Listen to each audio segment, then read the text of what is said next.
Kevin was the kind of investor many admired. At 40, he had built a solid real estate portfolio, a fully occupied apartment building, a commercial office property, and a dependable industrial warehouse. To him, diversifying within real estate meant safety, especially compared to stocks or crypto. His cash flow was stable, his net worth strong, and his retirement looked secure. But things changed quickly. New developments began to pop up.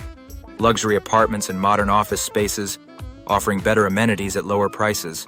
Kevin's once reliable tenants started leaving. To stay competitive, he lowered rents, and his income dropped. Then interest rates spiked.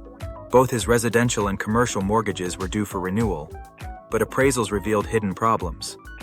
Aging roofs, outdated plumbing, and failing HVAC systems.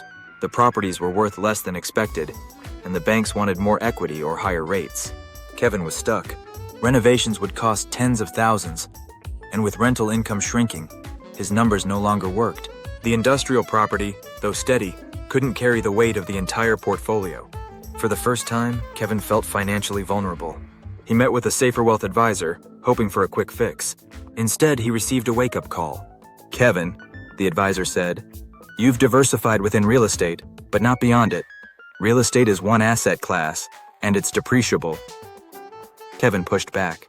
"Real estate always appreciates." "Not always," the advisor replied. "It only works if appreciation outpaces depreciation and costs. Add rising interest rates and oversupply, and it gets risky. It's not safe just because it's familiar." That hit Kevin hard.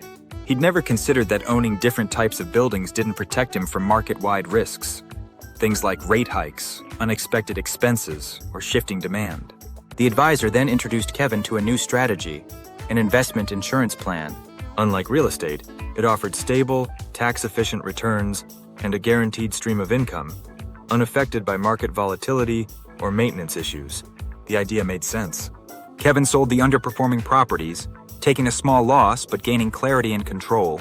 He used part of the proceeds to set up the investment insurance plan. It wasn't glamorous, but it gave him what he really needed: peace of mind. He kept his industrial property and remained open to future real estate deals, but only as part of a broader, safer wealth strategy. More importantly, he no longer bet his entire financial future on a single asset class. Now Kevin shares his story with other investors.